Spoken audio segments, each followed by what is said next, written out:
Take a couple of good long, deep in and out breaths. And notice where you feel the breathing process most prominently, where it's clearest, where it's easiest to focus on. And let your attention settle there. And then you can allow the breath to find a rhythm that feels comfortable. If long breathing feels good, keep it up. If not, you can change. Short in, short out, or short in, long out, or long in, short out. Heavy, light, fast, slow. Coarse or refined. Deep or shallow. Get a sense of what the body needs right now.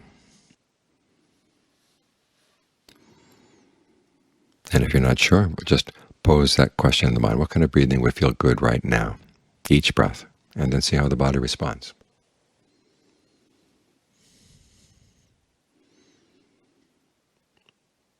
To settle in here, you have to have a sense of ease, a sense of well-being. If you're feeling tired, breathe in a way that feels more energizing. If you're feeling tense, breathe in a way that feels relaxed. Try to find the right balance. And when you've found what seems to be the right balance, see if you can maintain it. And if after a while it doesn't feel so good anymore, you can change again. You can keep this up throughout the hour. It may not seem like much, but you want to get the mind to feel at home here in the present moment. And that requires getting more sensitive to what it needs right here. What the body needs, what the mind needs.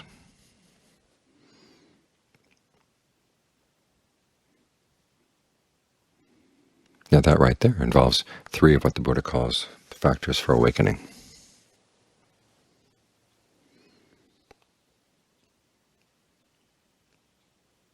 The first is mindfulness, which means keeping something in mind. It doesn't mean bare awareness, it doesn't mean non-reactive attention or anything like that. It means remembering what you're here for.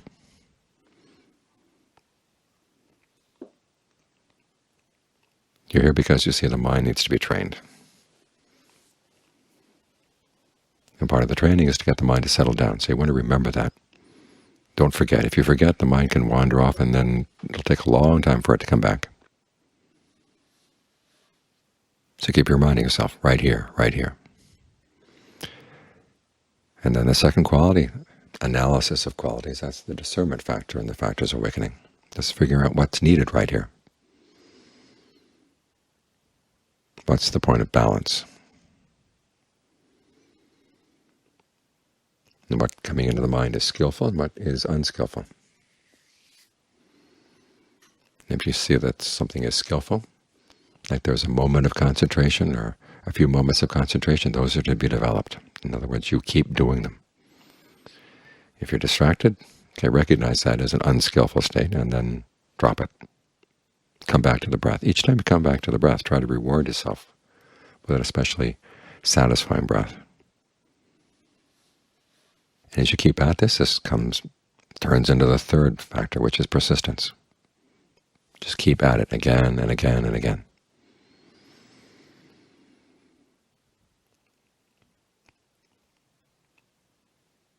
There's effort, but it's effort in a sense of ease. The ease that the Buddha talks about has two factors, two facets. One is a sense of fullness. When you breathe in right now, what would feel full in the different parts of the body? Not full in the sense of a full stomach, but just the energy feels full.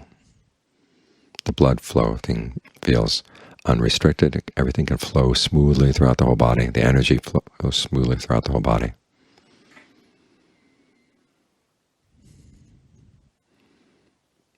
One technique you might try is notice your hands. Try to relax your hands as much as you can. If you notice any slight little bit of tension in the hand, allow it to relax, relax, relax. And then when there's a sense of ease in the hands, see if you can maintain that as you breathe in, as you breathe out. Don't let the hands tense up with the in-breath, or tense up at the end of a breath. Just keep that sense of being open and ease, full right there. And then once there's that sense of fullness, allow it to spread up the arms into the chest.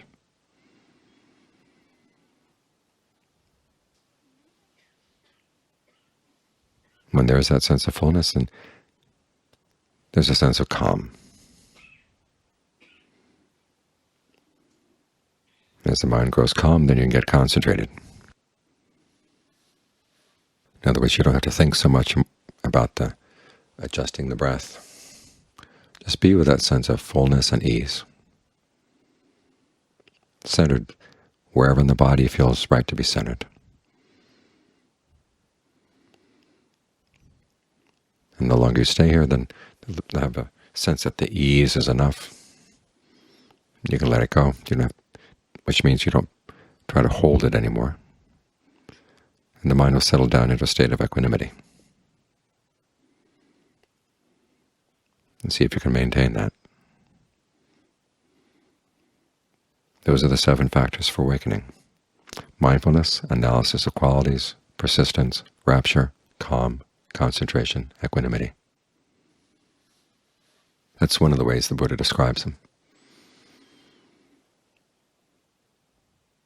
Sets them up in a line. He says you start with number 1 and you go through the list up to number 7. It's a way of showing how mindfulness and discernment working together can bring the mind to concentration.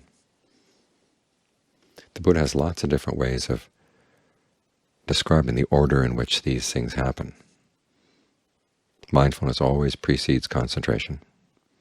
But sometimes discernment comes first, then mindfulness and concentration, sometimes mindfulness, then concentration, then discernment, depending on whether he's talking in terms of the factors for awakening, the 5 strengths, the Eightfold Path. And it really depends on what kind of mind you have and what kind of mind state you have right now, because your needs will change. Sometimes you sit down and the mind just centers. Other times you have to think your way to being calm. So this is an explanation of how to think about it a little bit. Directing your thoughts to the breath, asking questions about it, using your discernment to get the mind in the mood to settle down and feel at home here. There's another way, though, in which the Buddha explains the factors for awakening, and that's for you to use whichever way your mind is tending in a particular time when you're going to sit down. He says you start out with mindfulness. And then you notice, is the mind sluggish or is the mind overactive? If it's overactive, he said, go straight for the concentration. Don't think about things. Don't even worry about the rapture. You just go straight for the calm.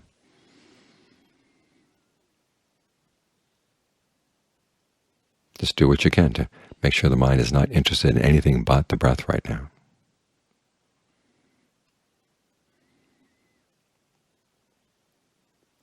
Other times, if you notice that you're getting sluggish, you're sitting here with a calm and you're beginning to doze off, or going into what John Lee calls delusion concentration, where the breath feels nice, everything is very still, but your focus gets very blurry.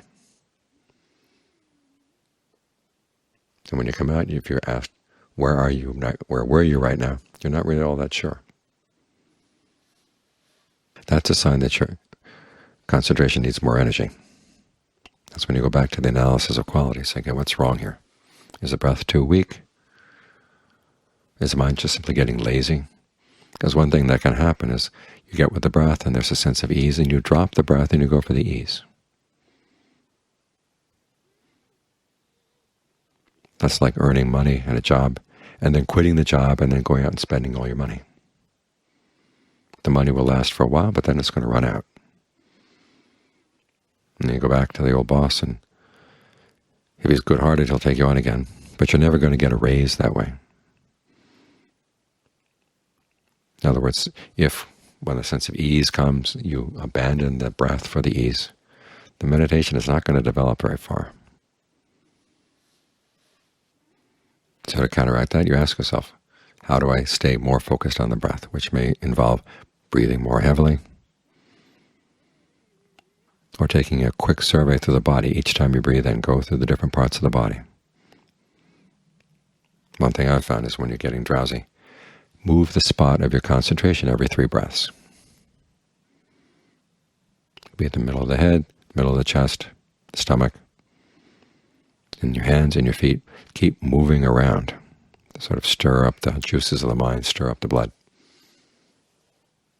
Whatever you find wakes you up. Whatever you find energizes you. That way you've got the energizing qualities, which are analysis of qualities, persistence, and rapture. And then when they've done their work, then the mind will settle down. So in this second way of using the factors for awakening, you can make it apply 2 times when the mind has to start with concentration, then move to discernment. Other times when it starts with discernment, moves to concentration. You can use this pattern to analyze your concentration in either of these 2 ways. It gives you a handle on what you're doing, because you want to be able to read what's happening in the mind and get a sense of what's just right. If your thinking is too active, the mind's not going to really feel at home here. It won't be able to settle in to the present moment with enough solidity that can really see things clearly. If everything is too peaceful, too calm, you get very lazy. All you can think about is hanging out with a sense of ease. Neither extreme is going to be good for the practice. You have to learn how to bring things into balance. And as with any balance, it's going to swing back and forth.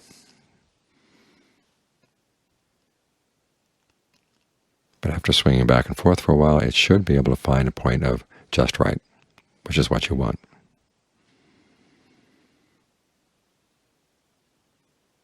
Because the mind needs both insight and tranquility to do the work that needs to be done. Without the tranquility, the mind's going to be hungry for other pleasures and going to keep thinking of some way to slip away from the concentration and find pleasure someplace else.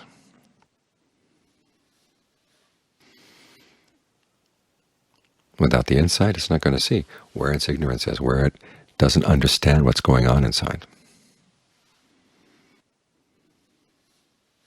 So we work on these 2 qualities together: insight, tranquility, concentration, and discernment.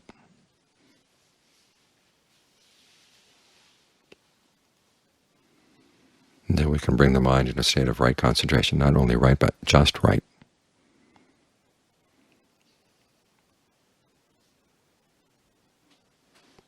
In Thailand, they use the image of a hunter.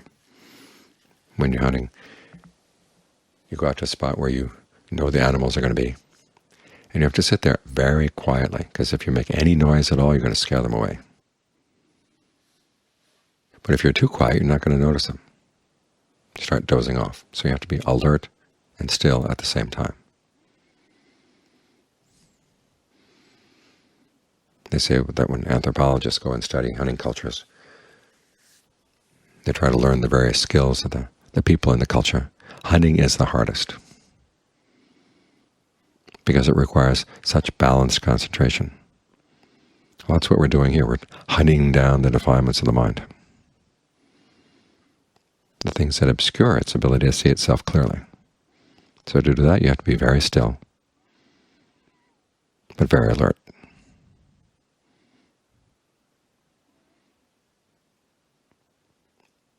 So do your best to bring these 2 qualities into balance, and then use the Buddha's teachings on the factors for awakening as a convenient checklist.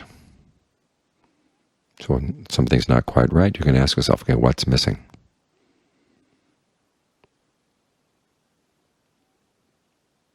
Then you can bring things into line.